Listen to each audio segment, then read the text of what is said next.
Hello and welcome to development show number 8, I think it is. It's flying really quickly as we're coming towards the end of February, and I am delighted to be joined by Rina Lang, who joined me last year as well at some point. I'm trying to remember when, so this is going to be a great conversation. Rina, do you want to quickly introduce yourself again for people that aren't aware of you? Sure, happy to do that. So I'm Rina Lang. I'm mind and brain power coach. So I help professionals, business owners, and also thought leaders, anybody and anyone who monetizes their intelligence, whatever their unique brand of intelligence is. I help them actually unleash higher levels of their brain power and mind power to actually access higher abilities of their mind and brain, and to, of course, facilitate their life. I'm a big believer that most people, they're trying to tackle 21st centuries using the 20th century brain. So it's really due time for us to start upgrading our brains and minds. The reason why so many people are complaining, they're overwhelmed, stressed, lack focus, procrastinate, lack of sleep, all of that is just because they're really running on fumes. Their brains are running on fumes. Their minds are completely exhausted, and because they just don't really take care of their brains and their mental content enough.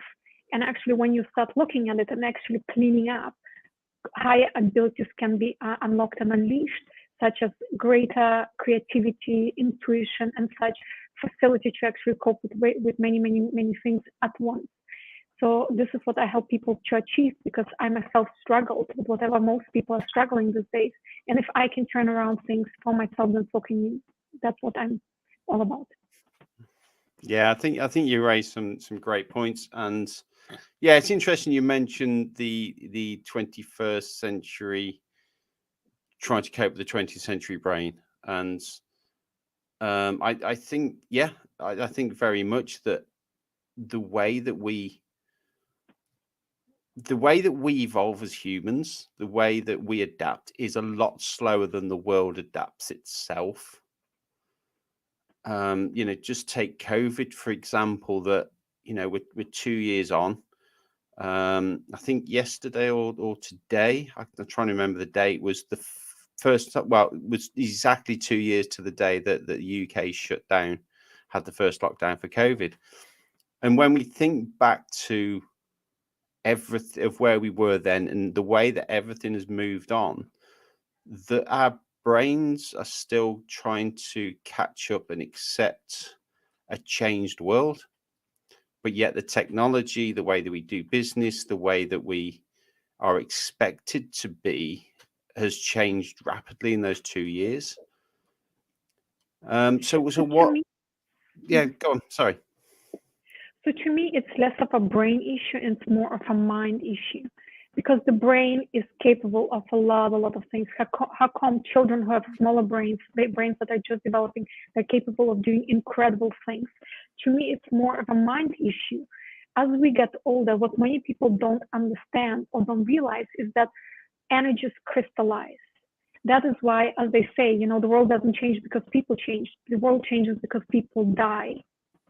So after a while, something happens to us, because mind is nothing but an energy that the brain reads. It's our auric content, everything and anything that we've experienced in this life, it's stored somewhere. Everything is there. We might not be able to access it all the time at any moment, but still everything.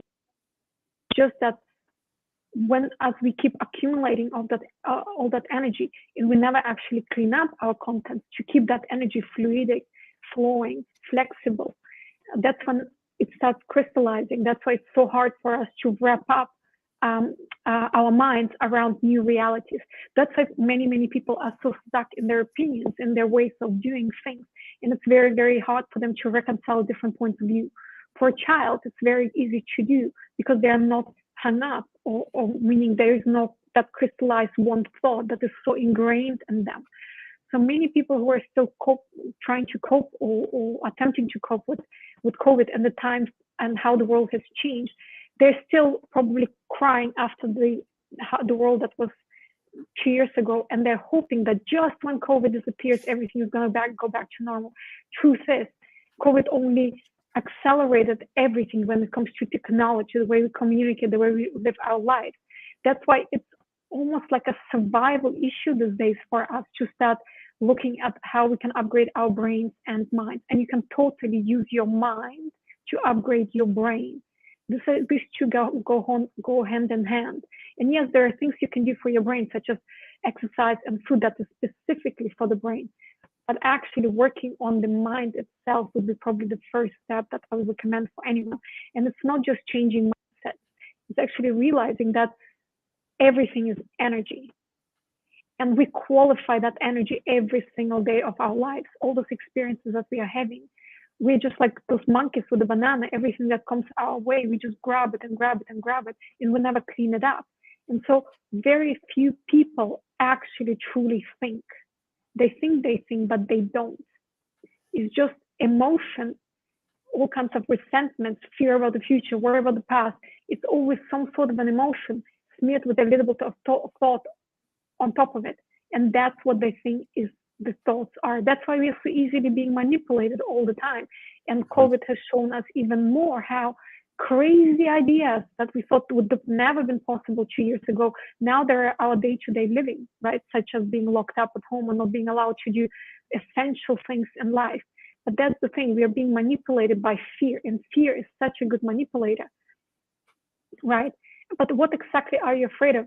99% of our problems, they're just in our minds. So by actually freeing ourselves up, freeing the contents of our mind and working on it and going through it, of course, there are all kinds of tools, techniques that I teach in my group coaching programs and in personal programs with me. But there are plenty of tools, techniques that you can start doing today to start clearing up your content, because the energies in your mind, they have different qualities. That's why some people are happy and bouncy, and other people are just completely pessimistic and give us a bad vibe. I think everybody these days on this planet already is accustomed to the idea that perhaps there's something to the energy, this whole energy idea, that we all have experienced, that there are people we meet, we just want to walk to the other side of the road when we see them. There are other people that just give us kind of like this je ne sais quoi, this something we just feel attracted to them, and everybody wants to be charismatic. And what is that in the first place? It's the energy that you project on other people. And of course, if you keep thinking certain things over and over again, that energy crystallizes, and then it becomes your life, who you are, and your life is the printout of what you have inside, and it affects the brain. Many people approach this whole mind and brain health idea from the perspective of, I have to be smart, I have to learn more facts, I have to improve my memory and all that. Well, the smartest people on this planet who are solving complicated issues every single day and run countries and are scientists, and still mental deterioration is the sixth biggest fear, this year. And if you look at the statistics and what's coming out, it's a big fear. And I think because of the world changing so much, it's going to become even bigger. And mental deterioration starts 30 years before you actually start feeling results of it and effects of it, and it's too late to change. So if you're still in your early 20s, 30s, you can start as soon as you can, because I was in my early 30s when I was struggling with my issues, and it forced me to turn things around. Probably if I had been 50 by then, I probably would have said, okay, this is a normal course of life, brains break after a certain age. But even that is something that I would like to debunk through my coaching, through the programs that I do, through the messages that I would like to spread, is that don't buy into that idea that, as a child, your intelligence grows, and then in 20s, 30s, it plateaus at some point, and after 40s, 50s, it starts deteriorating. Don't buy into that idea. There is so much you can do, and brain and mind is probably one of the biggest, most important things you can possibly have in life. Yeah, I completely agree with that. I think that, working on mind, and I talk about the brain a lot because it's a physical thing that we can see. I want to say touch, but not many people actually get that privilege. But yeah, the kind of the brain health is important and the mind health is important, and they're linked yet they're separate. And then of course we can split the mind down to the conscious, the subconscious, the deep conscious, and you know, that it's just a really, really fascinating subject. You said a couple of things. I'm trying to think of the one when you said about content. And for me, my personal focus came when I allowed my mind to expand. Mhm. I didn't accept that what I knew was all I was ever going to know, and that knowledge was going to be hard, and it was going to be hard to implement it. When I opened my brain, when I allowed my mind to open and say, okay, I'm going to take on as much as I can, that is where the kind of, you use the word fog, and it's kind of where I went, okay, I'm going to take all of this knowledge on. I might not use it, I might not understand it, but I'm going to take as much on as I possibly can. And that led to more and more. The one thing I wanted to ask, and there's a word, so do you think that we can create, when you were talking about the most intelligent people in the world, and we don't have to be the most intelligent, we don't have to be the most knowledgeable, but it also comes down to, or do you think it comes down to our processing power as well? It's a very good question. Let me probably take a step back and explain one thing first before I answer this question. Intelligence are three things, not one. Intelligence are three things. It's intellect, intuition, and instinct. Three things. Most people, when they talk about intelligence, they actually refer only to the intellect. It's your memorized facts, whatever you've picked up in this life. But I think everyone agrees these days that the body has its own intelligence too, such as instinct. If that cap falls off the table, you catch it before your mind is really present and is able to process what to do.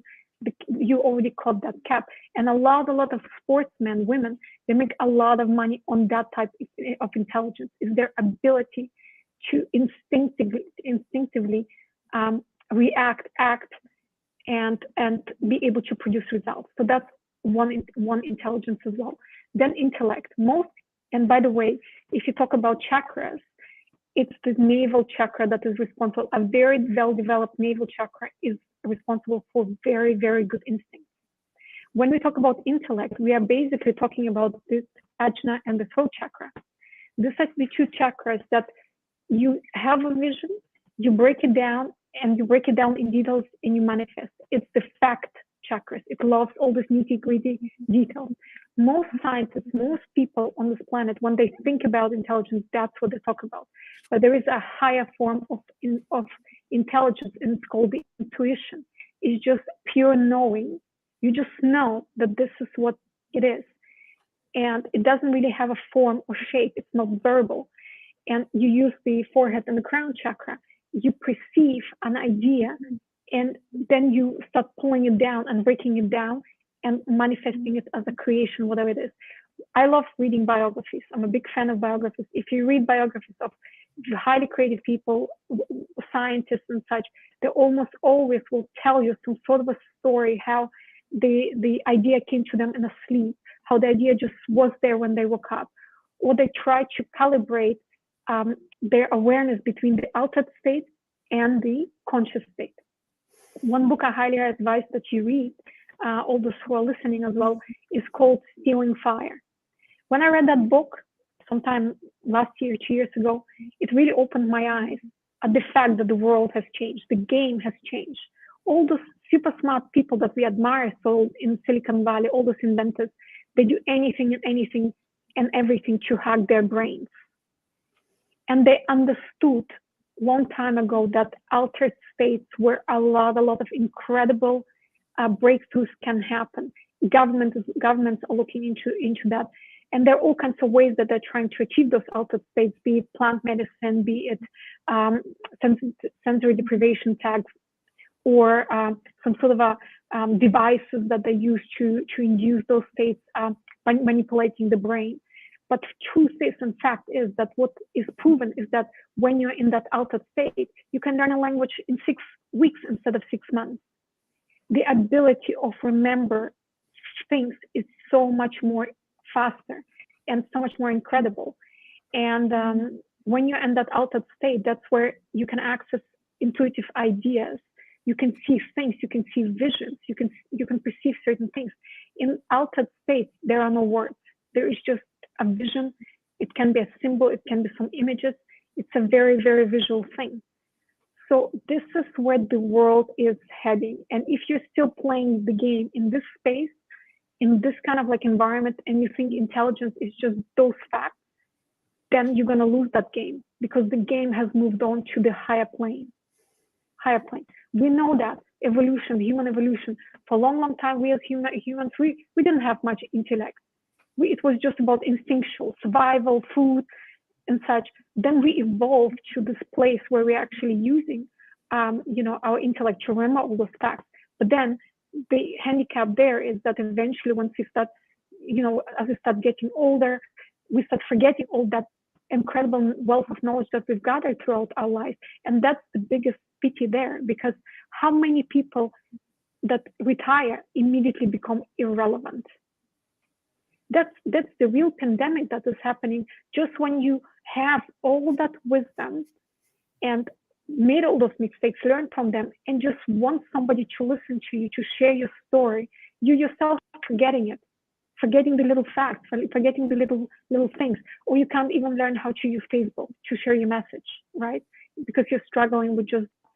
So that's the real pandemic, and I encourage you to start looking into mind health and brain health now, because by the time maybe you turn 50, who knows how the world is going to be? And maybe there is even more catching up that needs to be done. I think for me, that would be a biggest fear, and one of the biggest fear, mental deterioration and becoming irrelevant.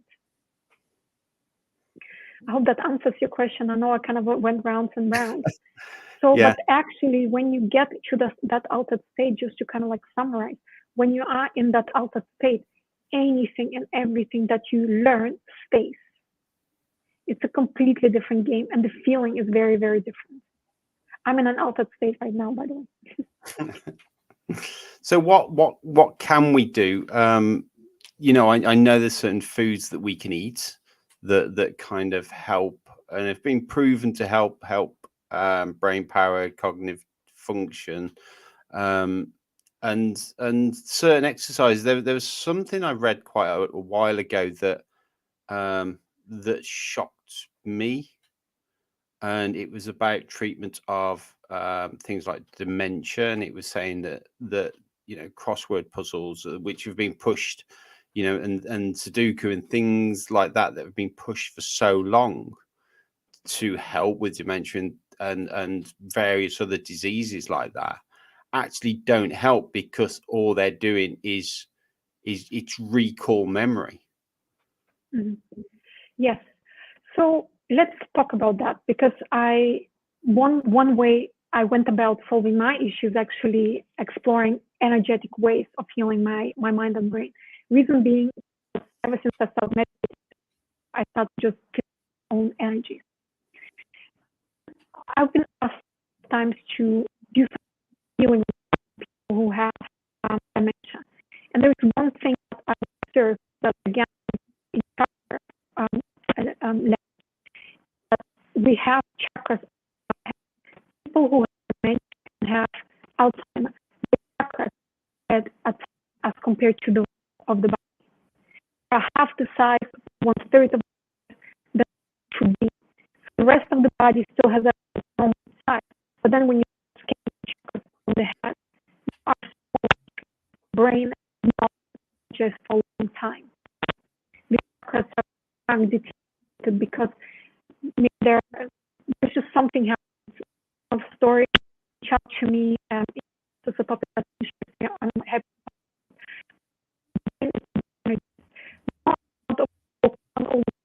Help you energetic.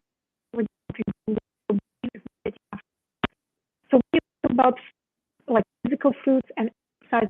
Yes, that's because we energize. There's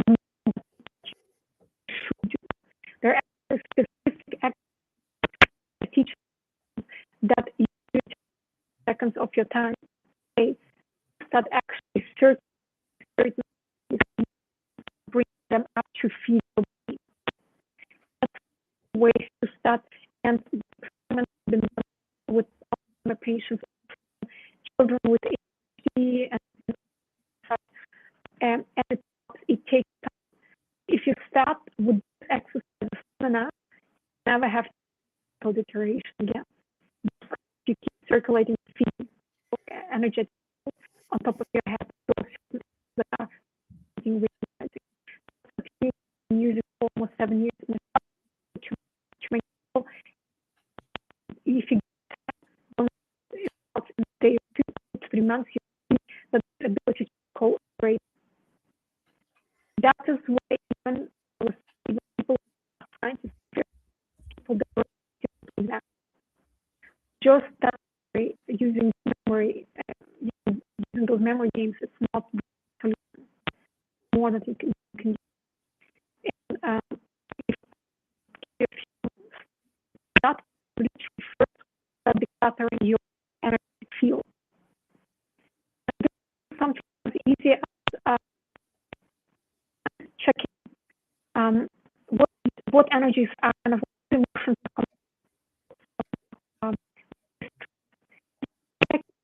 much percentage that is really yours. We are like walking sponges all day in the exchange energies all the time. We actually ever let out. We work with the person, even when we get home, we feel a bit unwell. We need to that's a good way of get rid of it. But just check in how much is actually yours. And generate the feeling of free fall. Just relax completely. Relax, just that feeling of free fall. You know, like when we were kids and playing that game. And then in that state of complete free fall, go whatever is more, send it back to the original, send it back into the universe to you feel best for you. Every you in bed,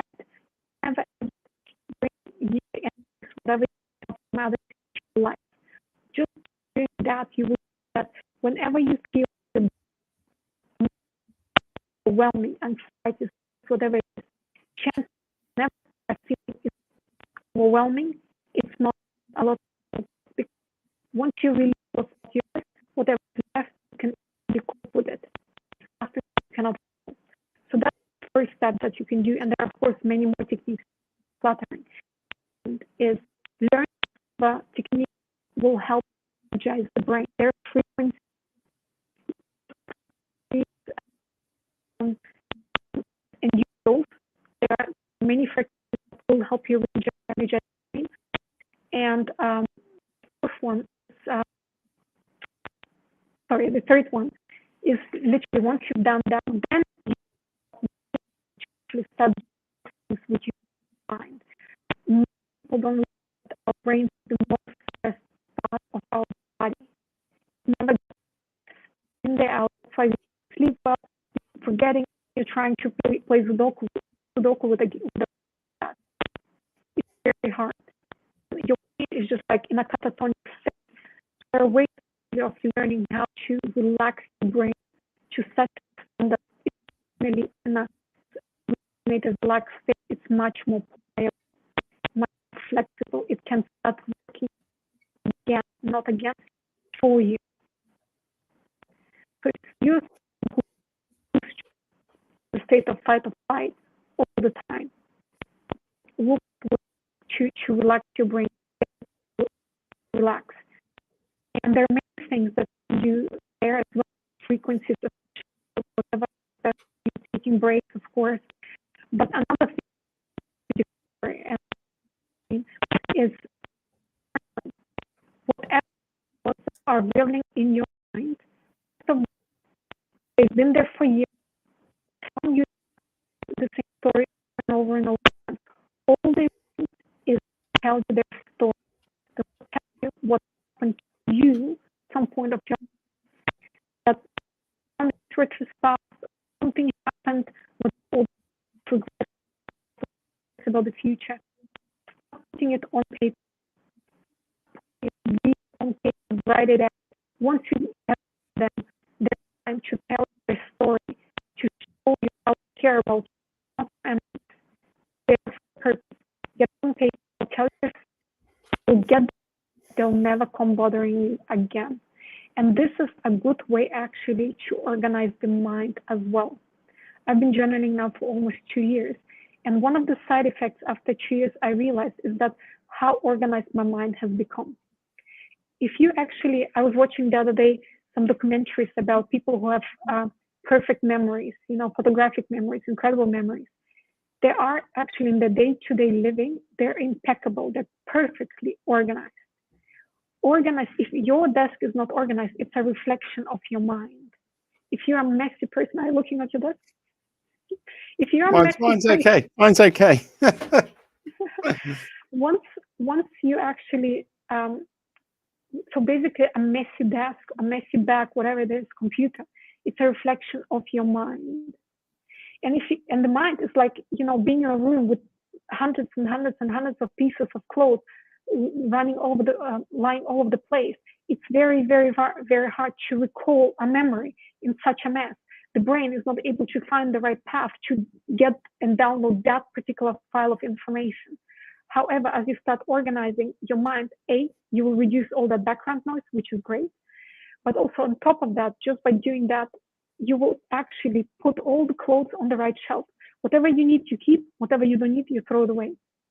And in that space, it's so much easier to find, to memorize new things, to absorb new things, to recall those new things, learn new languages, whatever it is. I didn't expect this to be a side effect of this exercise, but now I'm perceiving, I'm like, oh my God, I'm actually much more organized, and kind of like everything has to be in its rightful place, much more than I used to be.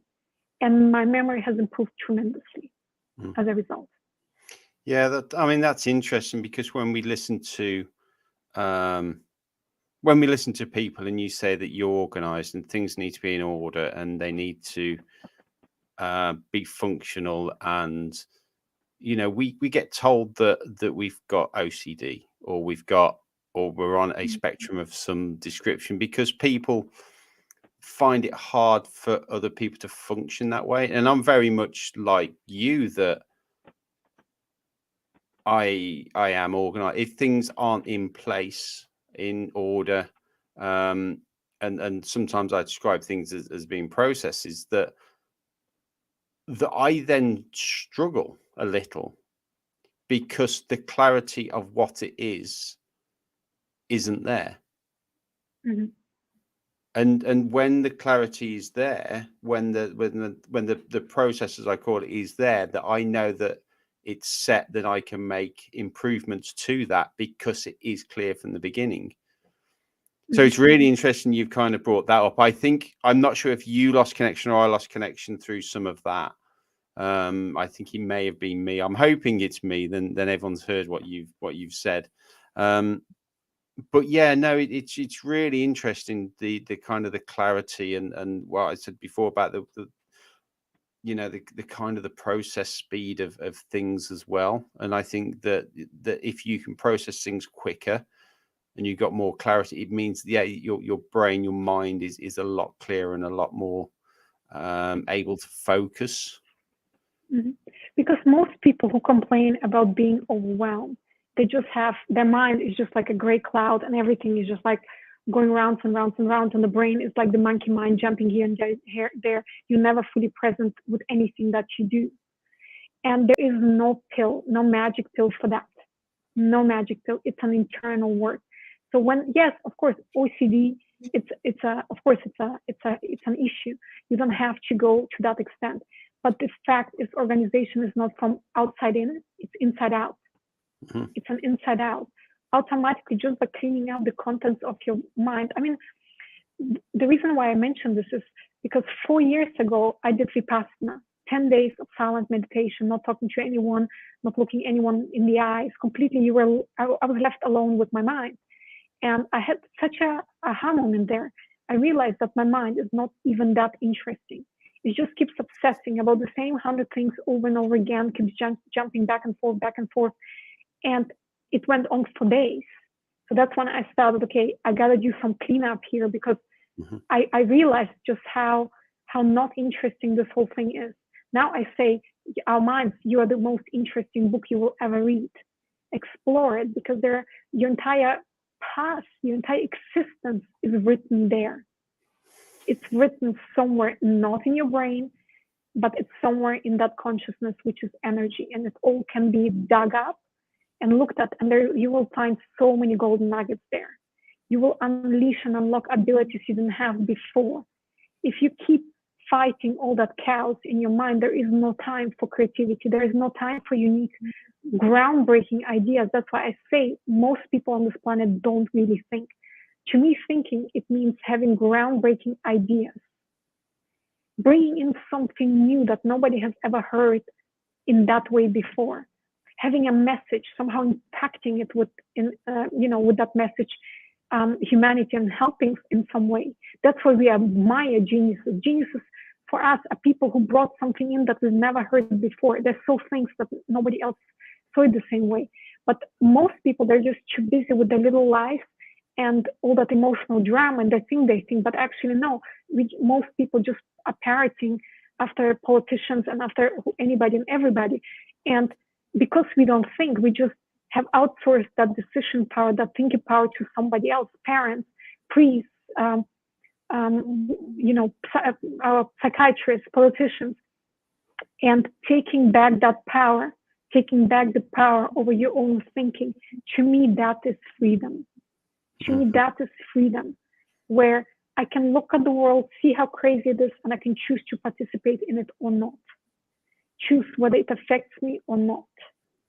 Choose whether I can create something completely different for myself or not. Because I'm creating for myself every single day. That's why whatever COVID, how the world is changing, you're no longer just like a victim of the situation, but you actually come out skating on top of it. And for that, you need freedom, because other people, if you delegate your thinking to other people, I guarantee you, they don't have your best interest at heart. They would make decisions for their benefit, not yours. Yeah, this leads me to something I was thinking about today, actually, which is quite interesting, that when you're talking about creating and thinking, and I was thinking along the same lines as you. How many people are actually creators, and how many people are? I don't want to get into the realms of thinking, because I'm very much like you, that we call geniuses, but they're actually ones that just have a different thought process. But yeah, today I was thinking, how many people do we know that actually create, and how many people actually just regurgitate? And it's a really interesting concept, because at the end of the day, we all regurgitate a little bit of what we've heard anyway in our knowledge. But some people's whole knowledge, whole thought aspect is based on what everybody else thinks. And they're just that's how school affirming systems are set up too. That's how school systems are also set up too. You get good grades if your thinking is what I want you to think, right? Or you think and repeat what some person said 2,000 years ago. That's, I think, the issue with Europe. Honestly, that's my whole problem with the educational system in Europe. We're so proud of all our thinkers that we basically just memorize whatever somebody else said before us. But which is fine too, because you gotta start somewhere, and the world is the way it is. But you have to grow beyond. You use those ideas to build your own knowledge base, so that you can connect the dots, so that you can see the bigger picture, so that you have a greater vocabulary, great experiences of the world as a whole. But then how can you use what you've learned and grow beyond? And usually that growing beyond sets in sometimes later in our lives. But then if later in our lives, all we worry is about, oh my God, how I'm going to pay my bills, and fighting, with people around us, if that's your entire life, then it's very, very, very hard to grow beyond in that space. And you are here to manifest your greatness. Like one thing that I'm fascinated about, and this is something that I ask people about, is what is your unique brand of intelligence? How are you incredibly, amazingly unique and different? And maybe it's singing, and maybe it's painting, and maybe it's just the way you make people feel when they're around you. There is just something special, just like no two people look alike. No two people have the same unique brand of intelligence. Mm. And so figuring that out is probably one of the most incredible transformational journey you can make. But first, you need to clean up all that noise, remove all that which no longer serves you, which is just limiting you, which is all those those programmings. That's another thing that I realized when I was doing Vipassana, is like how much of the thinking that I do is actually my thinking. Once I actually removed emotion to it, around it, I realized not many groundbreaking ideas there. And that's where creativity comes in. And all of us are creative, and creativity is actually the gateway to intuition. If you are thinking about how can I improve my intuition, how can I make better decisions, how can I access that realm of ideas for my business, for my personal life, I want to write that book and such, and bring something in. Creativity is definitely the way to go. And the technique that I picked about journaling, I picked it up from a book called The Creative Way. And there it's described as morning pages that you journal for 3 days. If you feel like you're not creative, you're struggling, then start just writing down. And maybe the first 6 months or a year is just going to be you bitching about how you're not creative, or that the sky is too blue, or the sun is too round. Maybe that's what you're going to be complaining about. But guess what? With every written page, one complaint is gone. You start cleaning up the contents, and that's when, in that calm, quiet space, that's when true thinking can come in.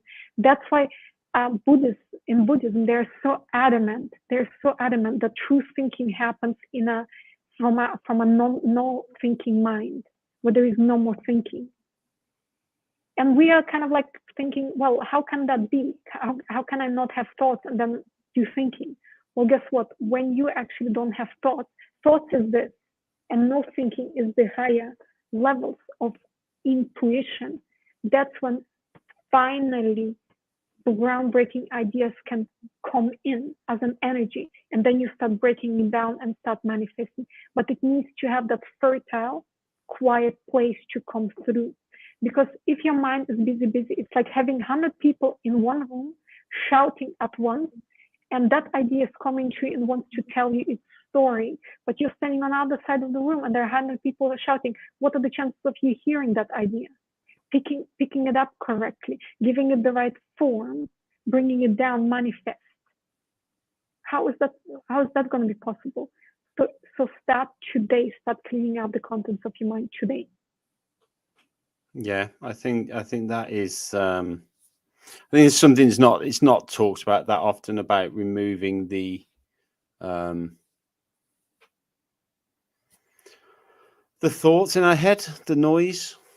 We just think more, learning more. It's going to be better if I learn more. Right? I need to learn how to focus. I need to focus, and that is a physical, or it can feel like a physical pressure. So I must be more focused, so I need to put that on top of everything else that's going on, rather than what can I remove out of the way to allow something else in. Yeah, exactly. So that the brain doesn't have to, it's like 100,000 bees flying around your mind, and the brain just reading. It spreads thin. It doesn't know what you prioritize. That's why you can never be fully present.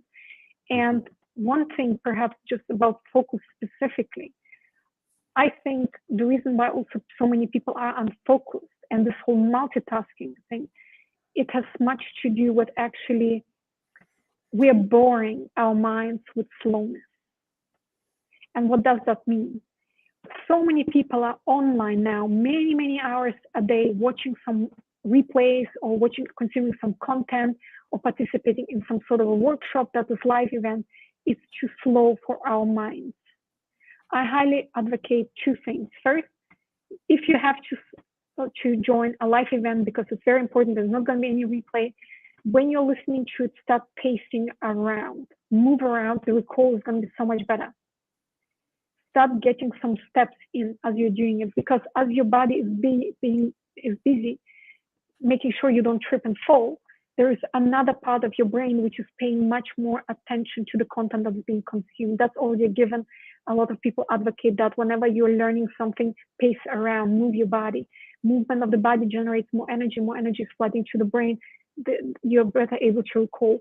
Second thing is, when you're watching replays, don't watch it just at 1x speed. It's too slow for the brain. That's why you start WhatsApping and doing some other things while you're consuming that stuff, because you're becoming too bored. Start install some plugins on Google Chrome or easy to find. Just Google some sort of a speed controller and start increasing the speed. I'm listening to everything almost at 2x, 3x speed these days. I don't have 3 hours to watch some sort of a replay. I have 1 hour. And usually what happens when you start speeding up the content, when you listen to audiobooks, the same, speed up the content. I trained my mind to focus. My mind knows if it misses a second, something important might be said and I might not see it. So I speed it up and get a good headset and then start pacing around, and you will free up so much time. If you're still one of those people that just sits for hours and hours and hours in your chair, stop doing it now. Start increasing the speed, pace around. That will save you a lot of time. Use that extra time to go and get some fresh air. That's a great tip. It reminds me of what Jim Quick talks about in quick reading, and that was absolutely fascinating. It's something that I've started doing as well. And he was saying that a lot of speed readers will read patterns, and they will get an idea of what. But what he was saying, which echoes what you were saying about speeding up, and you can actually read every word on the page because your brain will know those words. And I actually did this, and I felt a bit foolish. But he was saying that when we read, we actually form every word in our mind as we read, and that is what keeps us slowing down. If we can get to the point where we don't speak the word in our mind, we just consume it. There is something very interesting that is happening with the mind when you start going back and forth between conscious mind and altered states. Basically, when you listen to the content at increased speed, also you will start reading faster. Without doing any courses, I feel like I'm reading much faster than before. And another interesting thing that I started observing is that you're no longer reading the words, but you're more like seeing the book like a movie. And I've read this before, like geniuses, people who are very incredibly smart, they would often say that when they read a book, that's why they're such speed readers, they would see it as a movie. They start seeing the words as images. And there is something interesting that has been happening to me too, probably over the last 1 year or so, that I realized that when I read the book, I see it. I see almost in my inner eye, whatever you want to call it, the book, and it stays there. It's easier to recall and comprehend because it's like you watched a movie. You read it, but you also seen it. And definitely it's a mind that is, once you clean it up, I'm telling you, the incredible abilities of the mind that we can access, we are definitely entering the mind stage, mind hacking stage. And the question is, are you gonna catch up? Are you gonna do what it takes to play the game at that level? Or again, are you gonna fall behind? Because there are incredible abilities that are being unlocked, and we admire those people. We admire those people who bring in all those ideas, and we're thinking, oh my God, how can I be one of them? But the thing is that you need to understand a bit more about what the mind is. Yeah, no, I mean, I haven't got to the point where I read books and see, but I understand what you're talking about because my kind of background, my kind of base is mathematical. So I see problems, I see hurdles that people have in lives as almost as an equation. and it's almost like yeah, it's an equation, and it's solvable. And I'm guessing that this is a slightly a similar concept, but on a slightly different way of looking at things. If you read the biography of Nikola Tesla, for instance, he saw his inventions first in his mind, and he solved all the issues around that invention in his mind before he created it as a physical product. So, and many geniuses, they see music as color. They see colors as vibrations. Whatever it is, they see more than the average person, and they're able to tap into it and access it. So to me, geniuses these days is just people who are able to function from a completely different altered state. I hope nobody who's listening will get the feeling that you're the losers. No, I don't want to say that. I don't want you to take away that idea. No, what I'm trying to say is that we all have the same abilities. We all have the same abilities. And now the information is available. Reach out to me. I'm more than happy to check out my YouTube channel as well. I talk about it all the time. That there are certain things that you can start doing, and it's manipulating your own energies. Your mind is nothing but an energy. How can you manipulate that energy in your favor and use that mind, that energy to upgrade your brain? And it's the unlocking of the brain, unlocking of the mind as well, that we have to push through first to brain kind of allow it to flood in. Yeah. Brain is an organ. It has a lot of water in it. We already know that water is programmable, right? It's programmable. You can program hate, you can program love on it, but all we program in it right now into it is stress, overwhelm, worry. So what do you think? It starts breaking down. It never gets to rest. We pollute it with a lot of negative energy. But actually, if you start healing your mind, you start realizing, oh my God, my brain is like the most magnificent thing that I possess. Isn't that incredible? Like how beautiful it is. I'm in love with my mind, by the way, my brain too. But it's only because once you start like cleaning yourself up and you start realizing, I am amazing.